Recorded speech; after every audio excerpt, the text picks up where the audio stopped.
હું આજે સમય યાત્રા પર નીકળ્યો છું 1979 ના મોરબીની ઘટનાને જીવંત જોવા માટે। સમયની પળો ઉલટાઈ રહી છે। મારે જોવું છે કે શું ખરેખર થયું હતું તે દિવસે। મોરબી શાંત લાગે છે,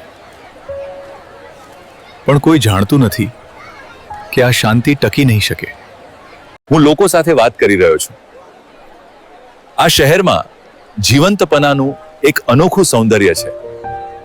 હવે વાતાવરણ બદલાઈ રહ્યું છે। આ કોઈ સામાન્ય વરસાદ નથી લાગતો।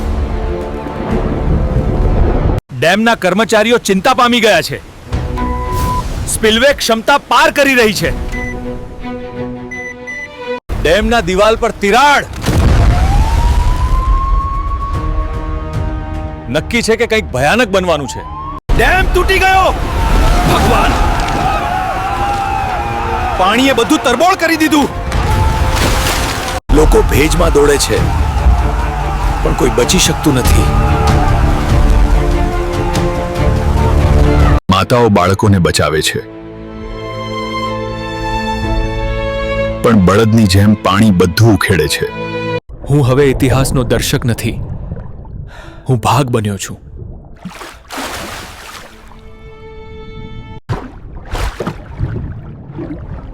મારું કેમેરા પડી ગયું છે। બસ હવે અહીંથી બહાર નીકળવું મુશ્કેલ છે। એક જીવન બચાવ્યું છે, પણ હજારોને ગુમાવ્યા છે। શહેર હવે મૌન છે।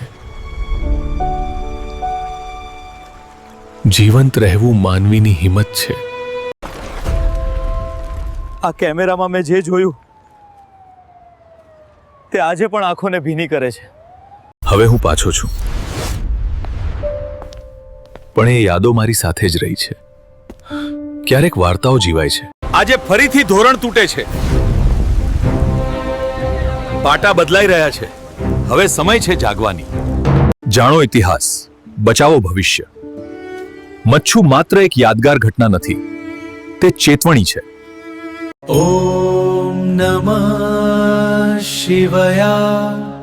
નમન છે એ હજારો આત્માઓને